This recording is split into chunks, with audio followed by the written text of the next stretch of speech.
Hi everyone, it's Jake here from First Track Dents, bringing you along for another paintless dent removal video. Today it's the turn of this 2014 Ford Focus. So I'm going to be showing you all the stages of this repair so you can get a good idea of all the processes involved in a paintless dent removal repair of this type. So from what we can see, it's pretty obvious that another vehicle has turned into this panel, most likely with their bumper, because we can see there's some paint on the front edge here. Now it's a fairly large dent to have on the front wing and it's left some very interesting damage.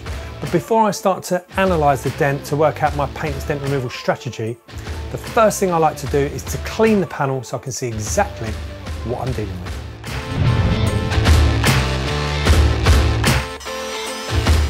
This is easily achieved by using some cutting compound on an electric mop.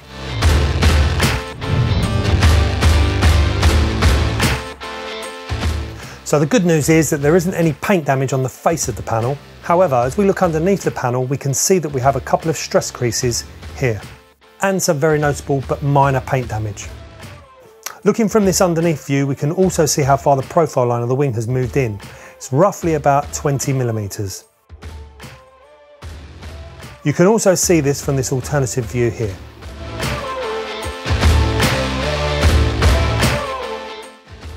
Now the impact point was either from this direction or this direction. And what we can see is that the impact force takes the path of least resistance, which is here. However, it does until it reaches this area above. But because we have these two strong body lines across here, the pressure wave is stopped dead in its tracks, forming this lump, or what we like to call a crown.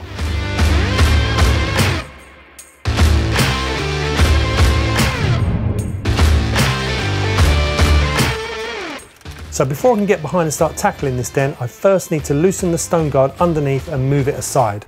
This is done by removing the clips holding it in place. Now a good tip to help this is to use some gentle heat, which will allow the plastic stone guard to be moved aside easily.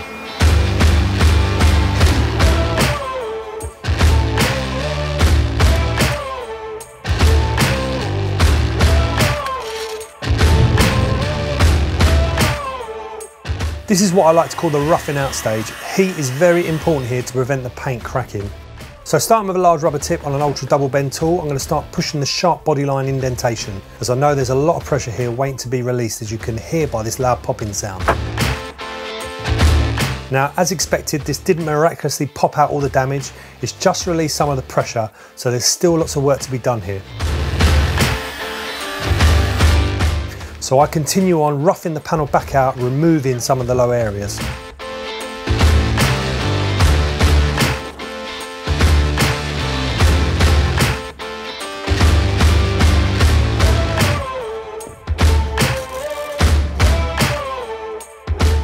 Now it's quite interesting, as this dent has now broke apart into two separate areas, separated by the soft metal joining them together.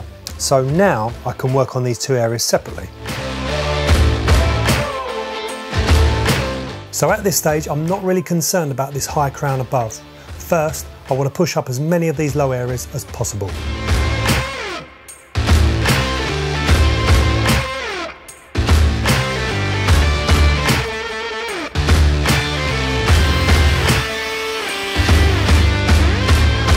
Now this is probably one of the hardest areas of this wing to repair, as the edge is really weak. So I have to be very careful about how much force I apply, as the lower edge could buckle and potentially split.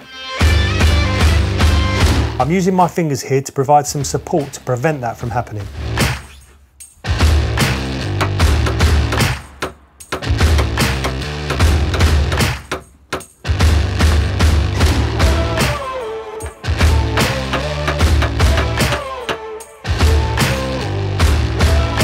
So now I'm going to push up these two low areas right here on the body line. For this, I'm going to use my nylon tip.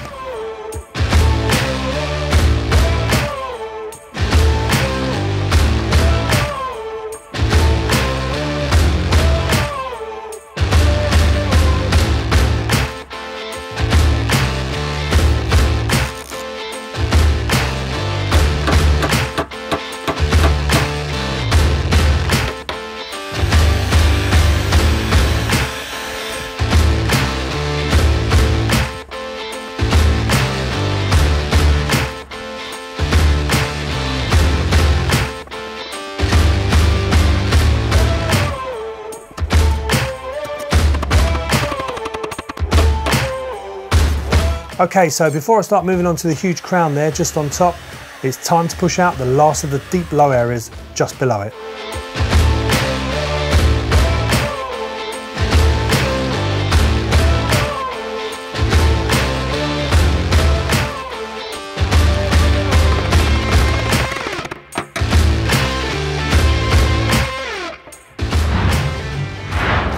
Now, before we get back into the last stages of this repair, I just wanted to give you my explanation of why I left this crown until last.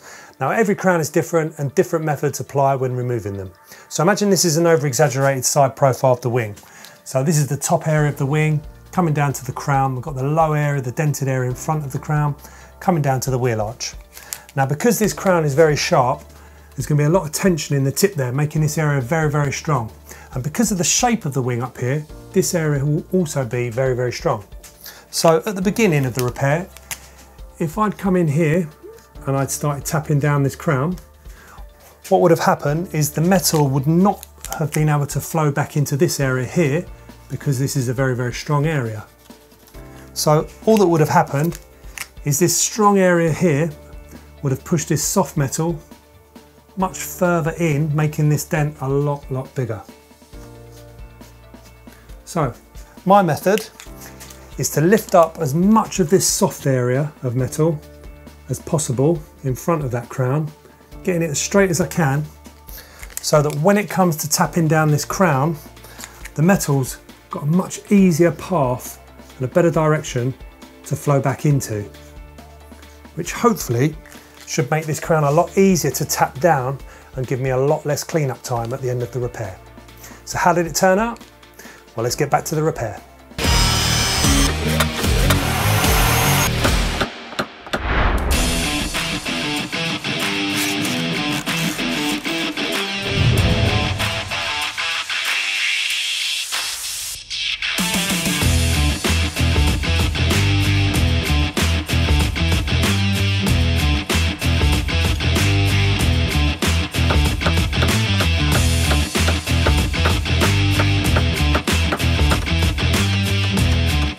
Now, because this is quite a sharp crown, I'm using a nylon tip on my tap down and spending quite a lot of time gradually tapping it down, moving from either side of the crown.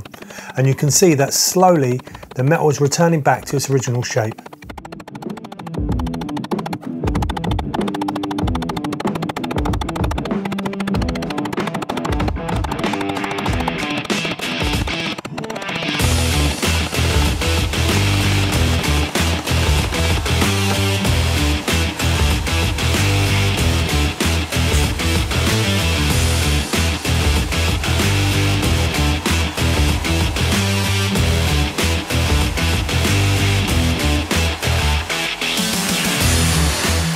So as you can see, the crown is almost flat again, and it's only created some minor low areas which are easily corrected by some pushing from behind and further tapping down.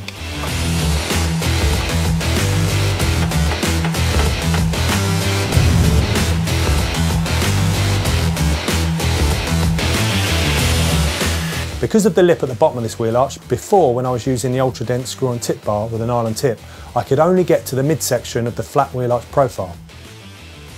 Now I'm using a double bend shave tool which will allow me to get right down into the lower edge. Because this shave tool has quite a sharp tip, I've wrapped it in some Tessa tape to prevent any sharp pushes.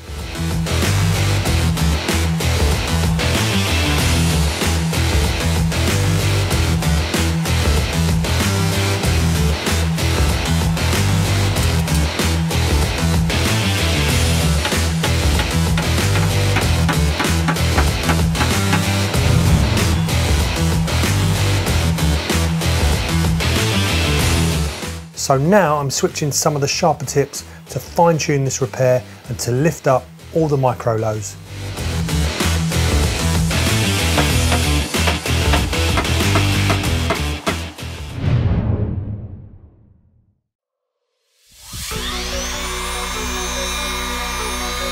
Next, it's time to remove any imperfections left on the panel.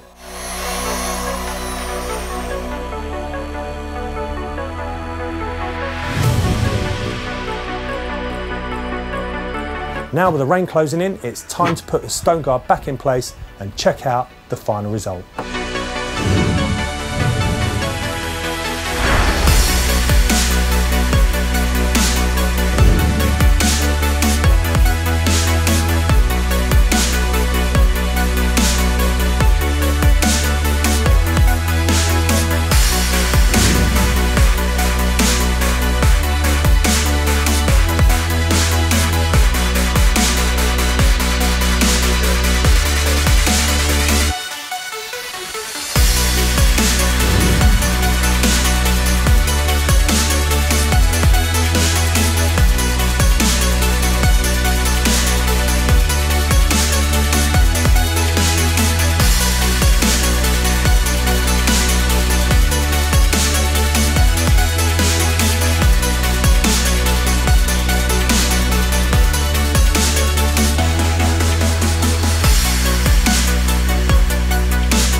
Well, thanks for coming along on this repair. I really hope you found it interesting to see my approach when repairing damage of this type.